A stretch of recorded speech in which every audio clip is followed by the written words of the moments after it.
we're hardwired to notice problems and what's going wrong in the world, and in our lives or the lives of people we care about, which can be helpful in terms of self-preservation and avoiding making mistakes, but it also has its drawbacks. We're like going to notice the lion in the jungle before we admire the flowers, which is all very well if you're in the jungle and you need to run away from this lion, but it's not very helpful if you're trying to go to sleep, or if you're caught in a negative spiral where everything seems to be going wrong or is pointless. There can also be a kind of fight or freeze response to worry, which can prevent us from being able to think clearly and cause a lot of stress, which in turn raises blood pressure, weakens the immune system. So I'm just going to talk through a few ways of thinking that can sort of help to counteract this. So the brain's a muscle, so if you are used to worrying or thinking negatively about yourself or the world, then it might be quite hard to start off with when you're sort of trying to do the opposite of that. But like someone who's never used their shoulder muscles, you don't expect to suddenly do pull-ups or press-ups on the first day of training. But the more you do try and maybe do press-ups with your knees on the floor and gently build up your strength, it gets easier and easier. And I think the same goes for directing our attention, starting to think more positively about yourself or your life, regardless of the actual circumstances. The more you do it, the easier it's going to get. Obviously, if you're in the middle of a war or someone you love has just died, you're going to be grieving, you're going to mourn, you're going to be stressed out, but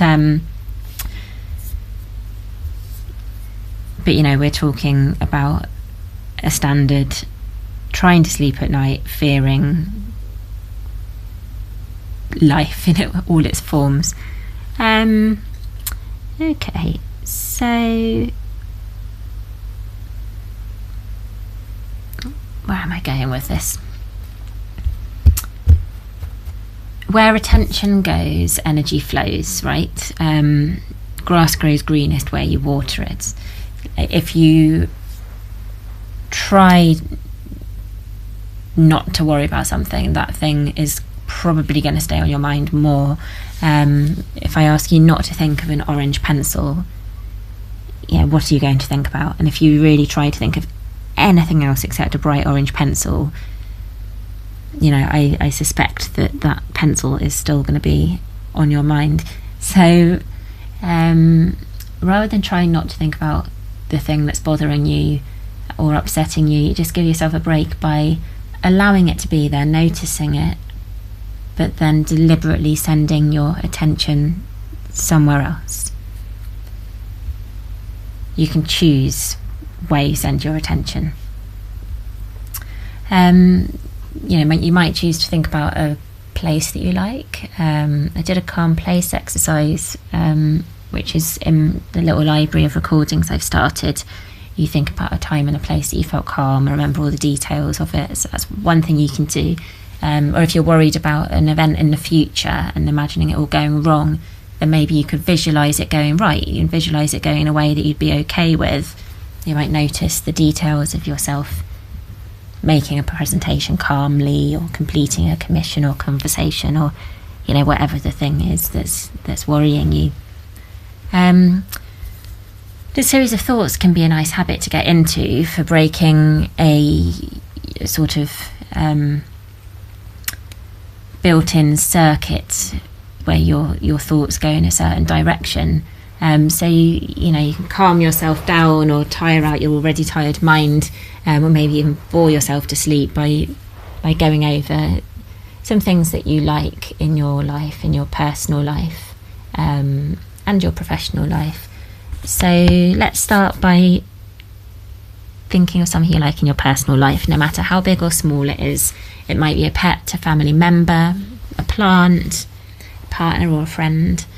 Hobbies, maybe something about your home, or if you have a home, sunshine, rain, maybe you like walking. Just notice the details, like whatever floats your boat, no matter how big or small.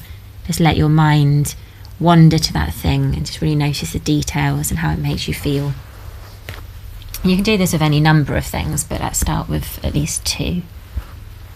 And then you would do the same thing with work. Like, is there something that you like to do for work? Maybe you like building things or painting or writing. Maybe you have a job with an income that gives you, some independence or security. There might be a colleague that you get on with, or maybe you have a certain trajectory that you quite like where you're going, or you have free time. It's no matter how big or small, just think about something that you like about your work life, or something that you're good at. And just notice it and notice the details, maybe how you got there, or what you might like to do with it. And then for yourself, is there something that you like about yourself, your personality, or your body? Is there something that you've done for somebody, or something you've achieved? Maybe you like your sense of humour, or you have very strong legs. Maybe you're sensitive or brave. Whatever it is, just notice something that you like about yourself. And if this is really tough for you, 'cause it is a little bit against the way that we're sort of, society encourages us to behave, definitely in England. It's all self-depreciation, so doesn't matter where you start. If it's just that you don't hate your little fingernail, that's a starting point. So just let your mind rove over things that you might like about yourself, your personality, or things that you've done. Gentle, compassionate thoughts of appreciation. And you can go back round if you want, back to people in your life, your home, things in your work life, abilities, and yourself. And of course, if things are going badly, you're going to grieve and feel low and sad, but it's healthy and it's important we let ourselves do that without guilt. But it is painful, and if it goes on for a long time, it can prevent us from making changes we otherwise would, and it can prevent us from sleeping at night. So this isn't blind optimism, it's sort of rational and sensible gratitude meditation, if you like.